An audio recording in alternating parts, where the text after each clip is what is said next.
जय हिंद दोस्तों। आज की जो हमारी ये क्लास है मेंस आंसर राइटिंग की क्लास है। इस क्लास के अंतर्गत हम लोग एक प्रश्न के माध्यम से इस बात को समझने का प्रयास करेंगे कि कैसे मेंस के आंसर को और ज्यादा इनरीच किया जा सकता है, कैसे मेंस की पूरी परीक्षा में अपने नंबर को और ज्यादा इंक्रीज किया जा सकता है और कैसे अपने पूरे आंसर को हम बहुत ज्यादा इफेक्टिव और बहुत ज्यादा सुंदर बना सकते हैं। तो ध्यान दीजिएगा, इस पॉइंट को डिस्कस करने के लिए आज जिस प्रश्न को हम लोग यहां पर देखने वाले हैं वो प्रश्न जीएस पेपर 3 का है। एक बात और समझो, आप में से बहुत सारे ऐसे दोस्त हैं जो कि इस बार की मेंस की परीक्षा देने जा रहे हो। ठीक है, अगर आप मेंस की परीक्षा देने जा रहे हो तो मैं ये मान करके चल रहा हूं कि आप सबने अपने सिलेबस को कवर कर लिया होगा, आप सबने सिलेबस के साथ साथ प्रीवियस ईयर क्वेश्चंस की अच्छी खासी प्रैक्टिस कर ली होगी और अब आप लोगों का पूरा फोकस आंसर राइटिंग के इफेक्टिवनेस पर होगा, प्लस साथ साथ में रिवीजन मॉड्यूल पर चल रहा होगा। ठीक है, तो ध्यान दीजिएगा, इन सब बातों को ध्यान में रखते हुए अपने तैयारी को कंटिन्यू करो। आप में से बहुत सारे ऐसे भी दोस्त हैं जो कि 2025 के प्रीलिम्स के साथ साथ 2025 के मेंस की भी प्रिपरेशन अभी साथ साथ में कर रहे हो। उनके लिए मैं बस इतना कहना चाहूंगा, हमारे यूट्यूब चैनल पर जितने भी वीडियोज है, लगभग 100 के अराउंड मेंस के वीडियोज हैं, आप वो सारे वीडियो देखो, आपको आंसर राइटिंग को लेकर के बहुत शानदार अंडरस्टैंडिंग डेवलप हो जाएगी। ठीक है, ध्यान दीजिएगा। अच्छा, एक बहुत जरूरी बात, अगर हम यूपी पीसीएस के प्रीलिम्स के पैटर्न को देखें तो प्रीलिम्स का जो पैटर्न है वो समय के साथ लगातार चेंज हुआ है। ठीक है, इस बार का पेपर थोड़ा ज्यादा अनएक्सपेक्टेड था। संभव है कि इसी ट्रेंड को फॉलो करते हुए यूपी पीसीएस के मेंस में भी आपको कुछ बदलाव देखने को मिले और आपके जो प्रश्न हो वो थोड़े से यूपीएससी नेचर के आ सकते हैं। तो अगर प्रश्न यूपीएससी नेचर का आएगा तो आपको कैसे प्रश्न को समझना है, कैसे प्रश्न को ब्रेक करना है, इस बात पर फोकस करना। प्रश्न देख करके घबराने से अच्छा है कि अभी आप उस पर थोड़ा सा काम कर लो। देखो भाई, जैसे आज का जो हमारा प्रश्न है उस प्रश्न को सबसे पहले जितने मैक्सिमम नंबर ऑफ पार्ट में आप ब्रेक कर सकते हैं ब्रेक कर लीजिए। सबसे बेसिक काम आपको यही करना है। ठीक है, जैसे कि प्रश्न क्या कह रहा है, प्रश्न आपसे कह रहा है कि भारत में स्टार्टअप इकोसिस्टम के सामने प्रमुख चुनौतियां क्या है। ठीक है, what are the major challenges faced by the startup ecosystem in India. प्रश्न की पहली डिमांड यहीं पर बहुत क्लियर हो रही है। क्या प्रश्न की पहली डिमांड है आपसे कि प्रमुख चुनौतियां क्या है। ध्यान समझिएगा, प्रश्न की पहली डिमांड बहुत क्लियर होगी। प्रश्न को आगे बढ़ो। प्रश्न क्या कह रहा है, भारतीय स्टार्टअप इकोसिस्टम के विकास हेतु सुझाव दें, suggest measures for the development of the Indian startup ecosystem. तो क्वेश्चन का जो सेकंड पार्ट है वो आपसे कुछ सुझाव मांग रहा है। ठीक है, विकास हेतु सुझाव, किसके विकास हेतु, तो स्टार्टअप इकोसिस्टम के। तो अगर आप प्रश्न को ब्रेक करोगे तो आपको ये बात समझ में आएगी कि प्रश्न की दो डिमांड है और प्रश्न की जो भी डिमांड होती है वो हम लोग कहां पर लिखते हैं, तो आंसर के मेन बॉडी में लिखा जाता है। ठीक है, अगर आप यहाँ पे उत्तर का मुख्य भाग लिखोगे तो मुख्य भाग में दो हेडिंग बहुत क्लियर तौर पर पढ़नी चाहिए। क्यों पढ़नी चाहिए, क्योंकि प्रश्न की दो डिमांड, अगर प्रश्न की तीन डिमांड रहेगी तो वो तीनों हेडिंग पढ़ेगी।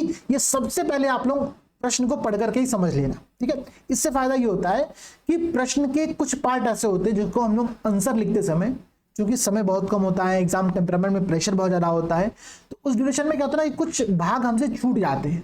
तो सबसे पहले ये बात क्लियर कर लो कि भाई आपको इस प्रश्न के मेन बॉडी में कितने पार्ट लिखने हैं। ठीक है, तो दो पार्ट लिखने हैं। दोनों पार्ट में पहला पार्ट क्या होगा, स्टार्टअप इकोसिस्टम के सामने प्रमुख चुनौतियां और स्टार्टअप इकोसिस्टम के डेवलपमेंट हेतु कुछ सुझाव। ठीक है, तो दो पार्ट तो बहुत क्लियर हो गया। अच्छा, सेम आंसर को मैंने हिंदी और इंग्लिश दोनों में लिखा हुआ है। ठीक है, तो ये पीडीएफ आप लोग टेलीग्राम चैनल से डाउनलोड कर सकते हो, वहां पर देख सकते हो जाकर के। और मैं चूंकि समझा रहा हूं आपको तो मैं एक ही मीडियम के पीडीएफ को ओपन करके आपको चीजों को एक्सप्लेन करता चलूंगा। ठीक है, ध्यान दीजिएगा। अब ये तो हो गया आपका भाई मेन बॉडी में ये सारे पॉइंट्स आपके होने चाहिए। ठीक है, बात करते हैं इंट्रोडक्शन और कंक्लूजन की। ठीक है, इंट्रोडक्शन देखो क्या लिखा जा सकता है। कई बार ना कुछ ऐसे एस्पिरेंट्स होते हैं जो कि जनरली अपने आंसर में जो उनका इंट्रोडक्शन होता है उसमें क्या करते हैं कि अगर कुछ की टर्म्स आपके प्रश्न में पूछा गया है तो उस की टर्म को डिफाइन कर देते हैं, परिभाषित कर देते हैं। जैसे कि हो सकता हो कि बहुत सारे अभ्यर्थी ने जब इस प्रश्न का उत्तर लिखा हो तो क्या किया हो, इंट्रोडक्शन में स्टार्टअप क्या होता है, डीपीआईआईटी कैसे मान्यता देती है, क्या क्राइटेरिया है, उस बात को इंट्रोडक्शन में वो विद्यार्थी एक्सप्लेन कर सकता है। ठीक है, मैं इसको बहुत अच्छा इंट्रोडक्शन नहीं मानता हूं। ठीक है, उसके पीछे कारण है कि बहुत स्टैटिक इंट्रोडक्शन है। अगर कोई ऐसा की टर्म आपके प्रश्न में पूछा गया है जो कि बहुत ज्यादा यूनिक है, आम बोलचाल की भाषा में हम उसका प्रयोग नहीं करते हैं, आम अंडरस्टैंडिंग उस टर्म को लेकर के नहीं है, तो आप उस टर्म को अपने इंट्रोडक्शन में एक्सप्लेन कर सकते हो, बहुत अच्छी बात होगी। फिर जैसे कि मानो प्रश्न आपसे पूछ दिया कि भाई हाइड्रोजन एनर्जी क्या है, ठीक है, हाइड्रोजन एनर्जी के संदर्भ में भारत सरकार कौन कौन से प्रयास करे, ठीक है, तो आप चाहो तो इंट्रोडक्शन में हाइड्रोजन एनर्जी को एक्सप्लेन कर सकते हो। लेकिन चूंकि स्टार्टअप एक ऐसा टर्म है जिसके बारे में सब लोग परिचित होते हैं, तो उसको डिफाइन करने की आवश्यकता है, तो फिर किस प्रकार का इंट्रोडक्शन लिखा जाए, ठीक है, ध्यान से समझिएगा। पहला इंट्रोडक्शन जो हम लिख सकते हैं वो ये लिख सकते हैं कि भारत का स्टार्टअप इकोसिस्टम आज विश्व में तीसरे स्थान पर है, अमेरिका और चाइना के बाद हम कहां पर है, थर्ड नंबर पर है पूरे विश्व के स्टार्टअप इकोसिस्टम में, ठीक है। इस स्टेटमेंट को आगे बढ़ाते हुए एक बात यहां पर लिखी जा रही है, बहुत इंपॉर्टेंट बात है, कि जहां दिसंबर 2024 तक, ठीक है, मतलब जस्ट पिछले साल तक DPIIT के द्वारा 1,57,000 से अधिक स्टार्टअप को रिकॉग्नाइज्ड किया गया है, मान्यता प्रदान की गई है, ठीक है। जबकि 2016 में ये जो आंकड़ा था, ये आंकड़ा केवल 502 का था। ध्यान से समझना, बहुत इंपॉर्टेंट पॉइंट है, ठीक है। क्या कह रहा है, अब देखो, जो स्मार्ट लोग होते हैं ना, जब उनके सामने कुछ फैक्ट्स आते हैं तो उनका प्रयोग वो क्या करते हैं, ग्राफ बनाने के तौर पर करते हैं, ठीक है। अगर आप अपने आंसर में, मानो जीएस पेपर 3 में ही मोस्टली ग्राफ बन सकता है, जैसे कि जब मैंने आप लोगों को यूनियन बजट पढ़ाया था, ठीक है, और मैंने आप लोगों को यूपी बजट पढ़ाया था, दोनों ही बजट पढ़ाते समय, जीएस पेपर 3 के दोनों टॉपिक है, दोनों में मैंने आपको कुछ कुछ ग्राफ बनाना समझाया था कि भाई इस प्रकार के ग्राफ का प्रयोग आप लोग अपने आंसर में कर सकते हो। जरूरी नहीं कि केवल जीएस 3 में ही ग्राफ हो सकता है, नहीं भाई, जीएस 1 में भी ग्राफ हो सकता है, जीएस 6 में भी ग्राफ हो सकता है, जीएस 2 में भी ग्राफ हो सकता है, डिपेंड करता है आप किस प्रकार से उसको बना पा रहे हो, ठीक है।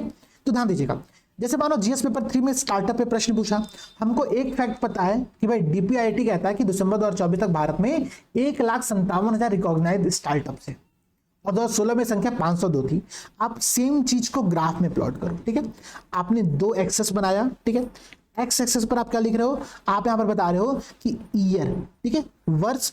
आपने बताया कि 2016 में भारत में 502 स्टार्टअप थे, वहीं दिसंबर 2024 में भारत में स्टार्टअप की संख्या 1,57,000 हो गई है, 1,57,000 हो गई, ठीक है। तो ये जो भारत में स्टार्टअप का डेवलपमेंट हुआ है, ठीक है, नंबर्स में जो डेवलपमेंट हुआ है, ये भारत के स्टार्टअप इकोसिस्टम की वृद्धि को दर्शाता है। ध्यान समझना, प्रश्न ही इस पूरे टॉपिक पर था।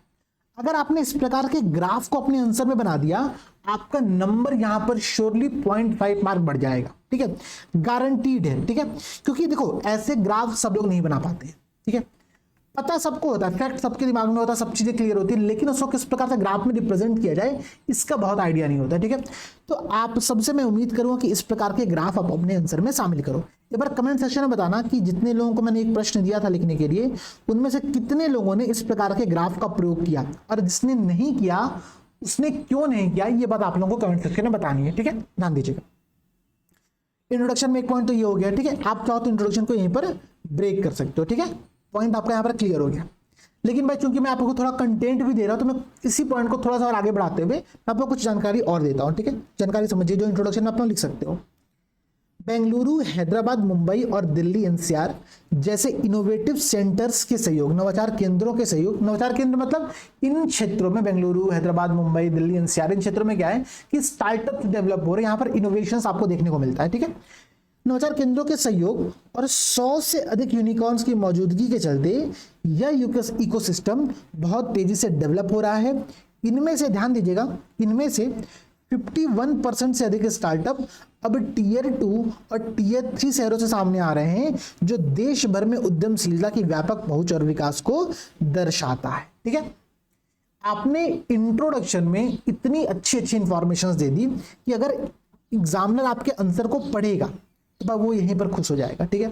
उसको लग जाएगा कि हाँ भाई, इस स्टूडेंट को इंफॉर्मेशन है, इस स्टूडेंट के पास जानकारी है, ठीक है ना। आप चाहो कि आपको यहीं पर अपना इंट्रोडक्शन रोकना पड़ेगा, ठीक है। ये जो मैं आपको पॉइंट दिखा रहा हूं ना, ये वाला पॉइंट, यहाँ पर आपको अपना इंट्रोडक्शन ब्रेक करना पड़ेगा, क्योंकि इससे ज़्यादा आपके पास शब्द लिमिट होती नहीं है लिखने की। लेकिन जो इसके आगे मैंने आपको एक सेंटेंस बताया कि भाई स्टार्टअप कैसे डेवलप हो रहे हैं, तो कुछ इनोवेटिव सेंटर्स हैं, इनोवेटिव सिटीज हैं, जैसे कि बेंगलुरु, हैदराबाद, मुंबई और दिल्ली एनसीआर, इन क्षेत्रों में इसका बहुत ज़्यादा सहयोग मिल रहा है। भारत में इसी कारण से लगभग 100+ यूनिकॉर्न्स हैं। और इसके बाद एक स्टेटमेंट और दे रहा है कि लगभग 51% से अधिक स्टार्टअप टियर 2 और टियर 3 शहरों में डेवलप हो रहे हैं, जो कि पूरे देश भर में उद्यमशीलता को, एंटरप्रेन्योरशिप को दर्शाता है।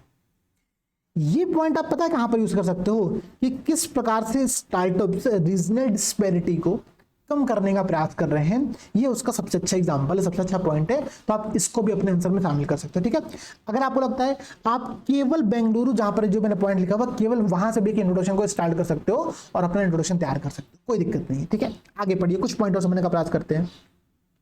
ये तो था भाई डीपीआईटी के डाटा बेस्ड आपने इंट्रोडक्शन दे दिया। और किस प्रकार से इंट्रोडक्शन लिखा जा सकता है? हाल ही में भारतीय स्टार्टअप्स को लेकर के एक केंद्रीय मंत्री हैं, उन्होंने कुछ स्टेटमेंट दिया। उन्होंने कहा कि यार भारत के जितने भी स्टार्टअप्स है ना, वो मतलब सब सर्विस बेस्ड है, उसमें कोई इनोवेशन नहीं है, सब वही बोरिंग पैटर्न पर काम कर रहे हैं। या तो वो क्या कर रहे हैं, या तो वो सामान घर घर पहुंचा रहे हैं, ठीक है, ग्रोसरी डिलीवरी कर रहे हैं, जैसे कि Blinkit, big basket, Zepto, Swiggy, Instamart, Amazon, quick, Flipkart, पता नहीं 50 तो ऐसे एप्लीकेशंस आ गए हैं, ठीक है, जो कि केवल ग्रोसरी डिलीवरी मतलब सर्विस बेस्ड काम कर रहे हैं और जिसमें भी तकनीक का प्रयोग बेहद न्यून है। ठीक है, निम्न तकनीकी सेवाओं तक इनका प्रयोग सीमित है। या फिर कुछ अलग जो स्टार्टअप्स निकल करके आ रहे हैं वो एडटेक कंपनियों के हैं। ठीक है, ध्यान समझिएगा, भारत में दो प्रकार के स्टार्टअप बहुत तेजी से बढ़ रहे हैं। एक जो सर्विस बेस्ड है, जिसमें तकनीक का प्रयोग बहुत कम है, इनोवेशन बहुत कम है, ठीक है, जैसे कि किराना डिलीवरी सिस्टम पर बेस्ड। ठीक है, या फिर एडटेक कंपनियों के, एजुकेशन टेक्नोलॉजी सेक्टर्स की जितनी कंपनियां हैं, जैसे पीछे अभ्यास क्या है कि स्टार्टअप है, ऑर्गेनाइज स्टार्टअप है, मान्यता प्राप्त हमने लिया हुआ डीपीआईटी से, ठीक है, उद्यम पोर्टल पर रजिस्टर्ड है। तो इन सब चीजों से क्या हो रहा है ना कि हम भी उसी प्रकार के स्टार्टअप्स में अपने आप को शामिल कर रहे हैं। तो उन्होंने ये कहा कि भारत के जितने भी स्टार्टअप्स हैं उसमें इनोवेशंस की कमी है, उसमें तकनीक का प्रयोग बहुत कम किया जा रहा है। ठीक है, और उन्होंने आगे बताया कि इसके कारण से दीर्घकालिक आर्थिक मजबूती के लिए ये स्टार्टअप भारत में पर्याप्त नहीं है। भारतीय स्टार्टअप को सेमीकंडक्टर निर्माण, मशीन लर्निंग, आर्टिफिशियल इंटेलिजेंस, उच्च तकनीकी क्षेत्रों में अग्रणी भूमिका निभाने की आवश्यकता है। भाई आप स्पेस सेक्टर में स्टार्टअप लेकर के आओ। अग्निकुल के बारे में आप सबने पढ़ा होगा, ठीक है, आपने याद है अग्निकुल ने वो एक रॉकेट लॉन्च किया था, अपना प्राइवेट रॉकेट था। तो इस प्रकार के जो स्टार्टअप्स हैं, हमको भारत में उनको प्रमोट करने की आवश्यकता है, ये सबसे बड़ा चुनौती है। ठीक है, ध्यान समझिएगा। प्रश्न चूंकि किस पर था? प्रश्न था भारत में स्टार्टअप्स को लेकर के क्या क्या चैलेंजेस हैं, और आपने इंट्रोडक्शन में उसी बात को बहुत शानदार तरीके से करंट अफेयर्स का प्रयोग करते हुए लिंक किया। ये सबसे अच्छा इंट्रोडक्शन माना जाता है। ठीक है, आप ये इंट्रोडक्शन लिखो, बगल में आप ये वाला ग्राफ बनाओ, जो ग्राफ मैंने आप लोगों को बताया था। ठीक है, आपका नंबर बहुत सुंदर हो जाएगा। ठीक है, आपका आंसर बहुत इफेक्टिव हो जाएगा। ठीक है, इसके बाद आपको सर इतना डाटा फैक्ट मेरे को याद ही नहीं, अब क्या लिखा जाए? सबसे सिंपल इंट्रोडक्शन लिखो। क्या इंट्रोडक्शन? भारत अब अमेरिका और चीन के बाद विश्व स्तर पर तीसरा सबसे बड़ा स्टार्टअप इकोसिस्टम है, जिसमें 100 से अधिक यूनिकॉर्न है। कुछ नहीं, अगर कुछ समझ में नहीं आ रहा है तो ये तीसरे प्रकार का बहुत बेसिक इंट्रोडक्शन भी आप लिख सकते हो, इसमें भी अच्छे नंबर मिलते हैं। ठीक है, खराब इंट्रोडक्शन नहीं है, सुंदर इंट्रोडक्शन है। हाँ भाई, सेकेंड वाला इंट्रोडक्शन और ये वाला ग्राफ अपने में बेस्ट इंट्रोडक्शन माना जाएगा। क्लियर? देखो भाई, अब समझने का प्रयास करो। अच्छा देखो, एक बहुत इंपॉर्टेंट पॉइंट मैं आप लोगों को पहले एक्सप्लेन कर दे रहा हूं, बता दे रहा हूं, समझा दे रहा हूं। पीसेस अभ्यास के द्वारा, ठीक है, हमने एक बहुत ही इनोवेटिव और यूपी में पहली बार एक ऐसा इनिशिएटिव स्टार्ट किया है। इस बार जितने भी दोस्त मेंस की परीक्षा देने जा रहे हो, देखो आपके एग्जाम में लगभग 60 डे का समय है, 60 दिन का समय आपके एग्जाम में बचा हुआ है। ठीक है, आज से लगभग 30 दिन बाद हम आपके लिए यूपी पीसेस मेंस से जस्ट एक महीना पहले एक मेंस अभ्यास, ठीक है, जो कि यूपी पीसेस मेंस के सिमुलेशन टेस्ट की तरह से होगा, एक मॉक टेस्ट की तरह से होगा, जिसमें 4 दिन लगातार, ध्यान समझिएगा, डे 1, डे 2, डे 3, डे 4, 26 मई से स्टार्ट हो रहा है, 29 मई तक चलेगा। इसमें आपके 8 पेपर, सिलेबस के 8 पेपर को शामिल किया जाएगा। General Hindi, SC, GS paper 1 से लेकर के जीएस पेपर 6 तक के। हर दिन 2 परीक्षाएं होंगी, जैसे कि आपको रियल एग्जाम में होता है।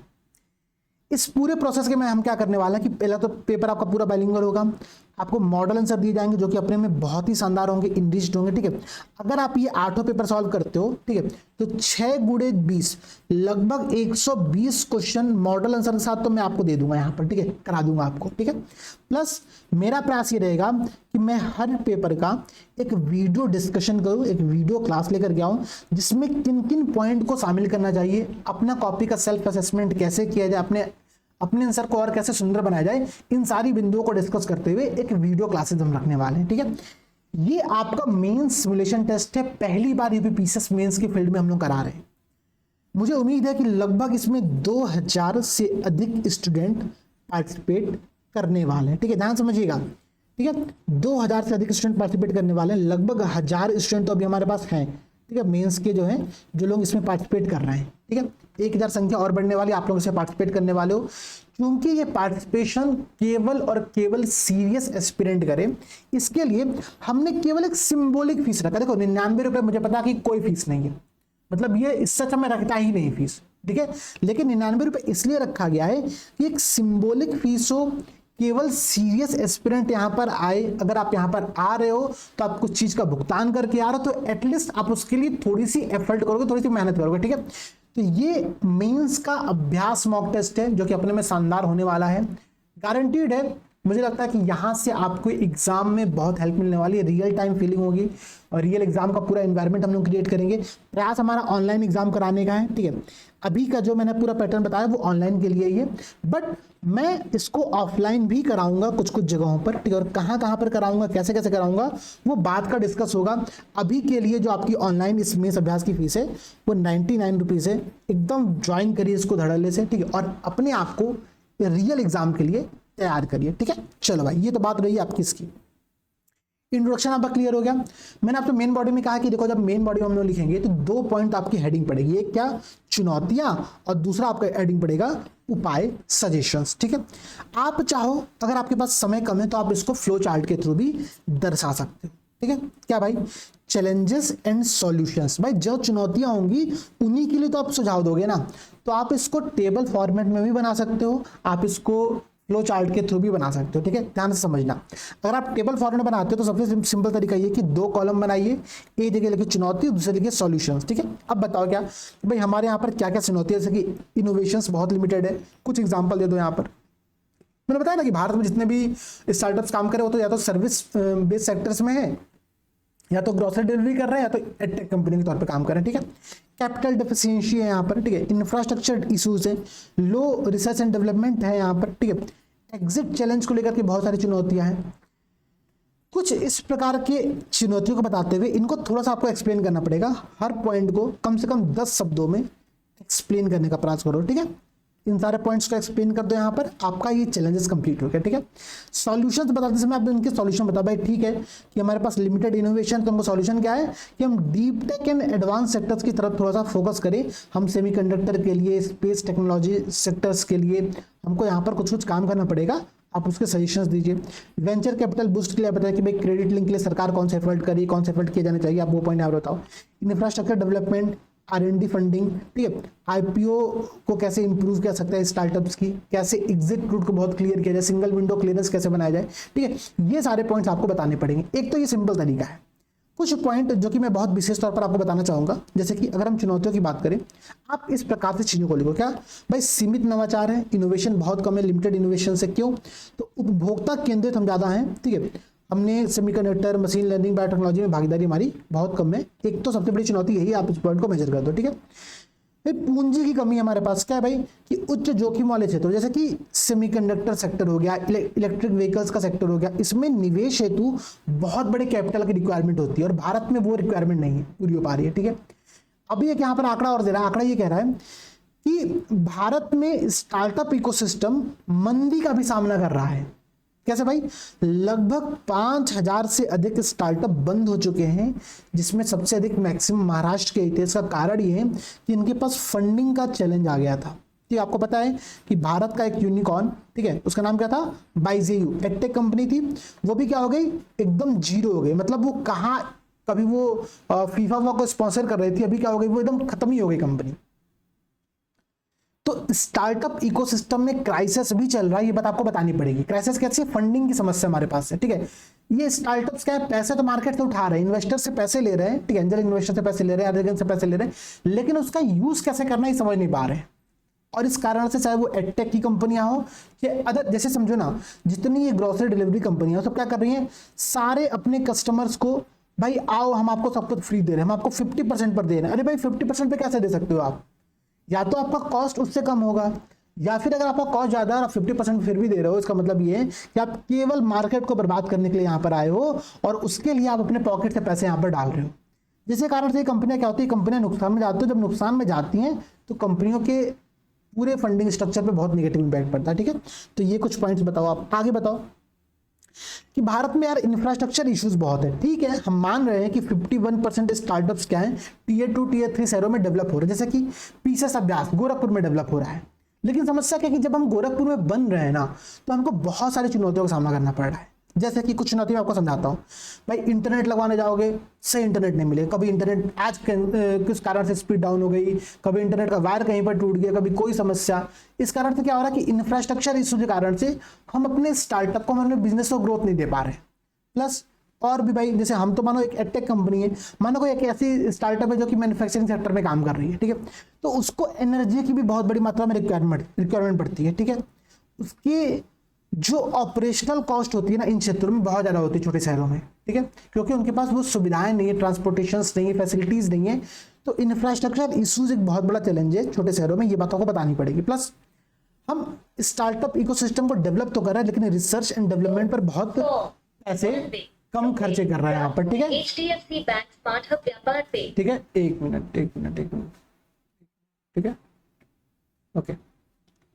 तो ये एक बहुत बड़ा चैलेंज हमारे लिए यहाँ पर बना हुआ है। अब देखो भाई, क्या रहा इसी को आगे बढ़ते हुए कि जीडीपी का मात्र 0.64% जो इन्वेस्टमेंट है वो हम क्या कर रहे हैं, वो हम तकनीकी नवाचार पर कर रहे हैं। ध्यान देना, बहुत इंपॉर्टेंट आंकड़ा है कि जीडीपी का केवल 0.64% इन्वेस्टमेंट हमने रिसर्च एंड डेवलपमेंट में इस सेक्टर में किया है, जो कि बहुत कमी है। प्लस इसके अलावा क्या है भाई, देखो विस्तार संबंधी चुनौतियां क्या है भाई कि अध्ययन के अनुसार मजबूत वृद्धि के बावजूद, एक बहुत अच्छे ग्रोथ के बावजूद लगभग 90% स्टार्टअप, ध्यान देना 90% स्टार्टअप पहले 5 वर्षों के भीतर विफल हो जाते हैं। भाई ये दिल पर चैलेंज है हम लोगों के लिए। ठीक है, ध्यान रखना भाई, निशान से मैं बात करूंगा कि 5 साल भाई हम लोग को ढंग से काम करना पड़ेगा। ठीक है, 90% स्टार्टअप पहले 5 वर्षों के भीतर विफल हो जाते हैं, जिसका मुख्य कारण विस्तार संबंधी समस्याएं, ठीक है, ऑपरेशनल कॉस्ट में अक्षमताएं, और ठीक है, और नए बाजारों में प्रवेश को लेकर के चैलेंजेस बनी हुई हैं। ठीक है, तो ये भी क्या है, स्टार्टअप इकोसिस्टम सामने भारत में कुछ चुनौतियां हैं। सजेशन देखो भाई, सजेशन क्या दिया सकता है, कुछ इंपॉर्टेंट सजेशन जो मैं आपको समझा देता हूं कि भाई हमको डीआरडीओ, आईआईटी, आईएससी, इसरो, इन संगठनों के साथ मिल करके, ठीक है, उद्योग और एकेडमिक रिसर्च के जो सेंटर्स हैं उनके बस में एक कोलैबोरेशन करना चाहिए। हमको डीप टेक इनोवेशंस को, जो डीप टेक नवाचार से उसको प्रमोट करना चाहिए, उस सेक्टर में काम करना चाहिए। ठीक है, ये आप एग्जांपल यहाँ पर बताओ, ये पॉइंट बताओ।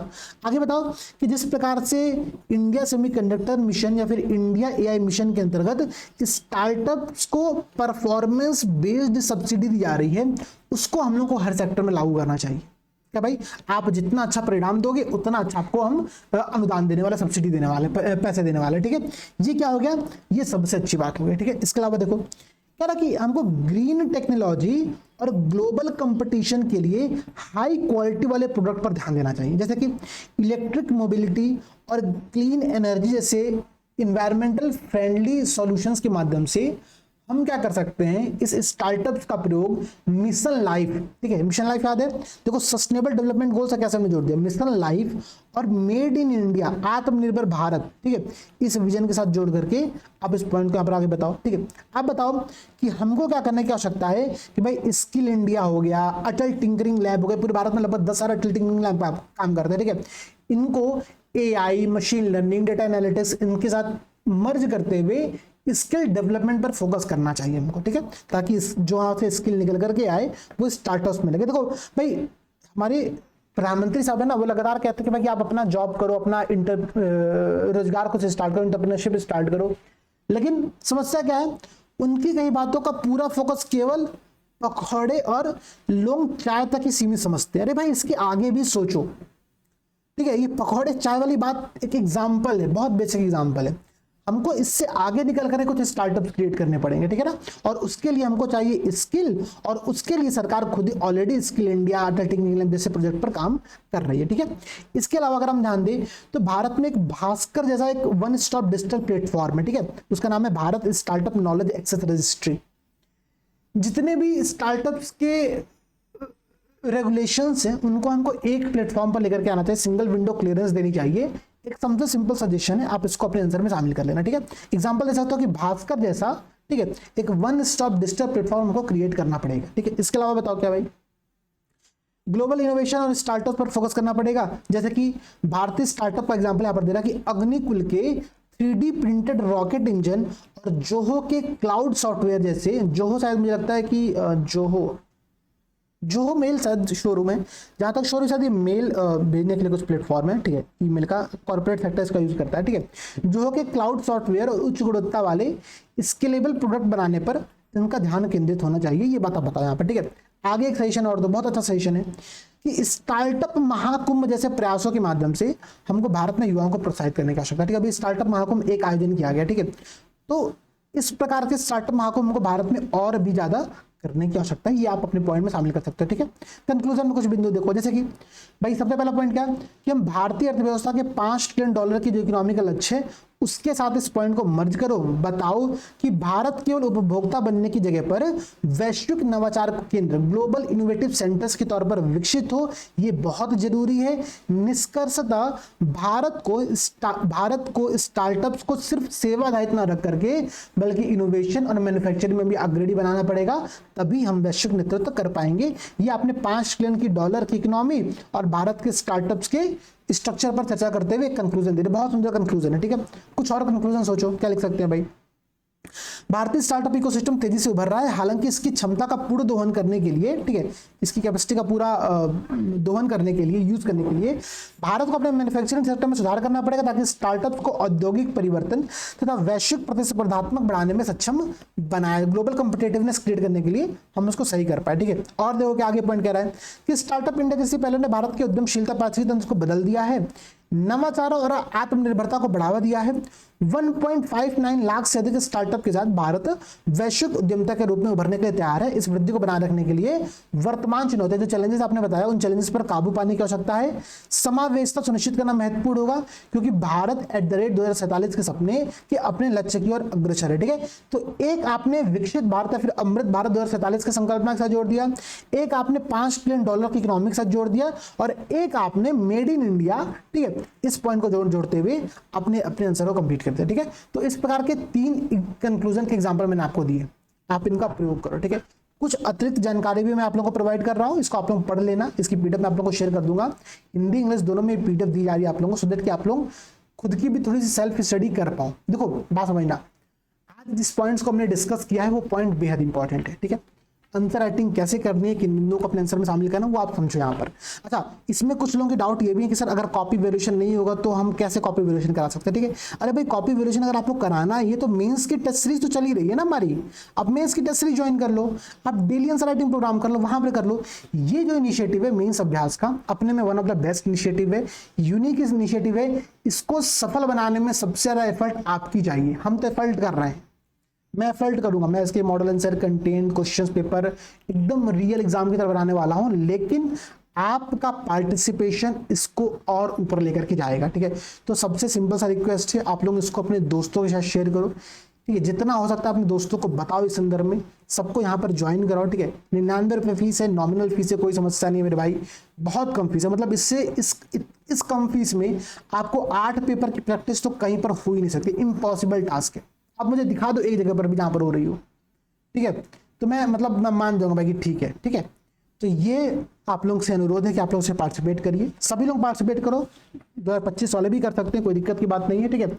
आपको बस इसमें फीस पे करके चीजों को ज्वाइन करना है।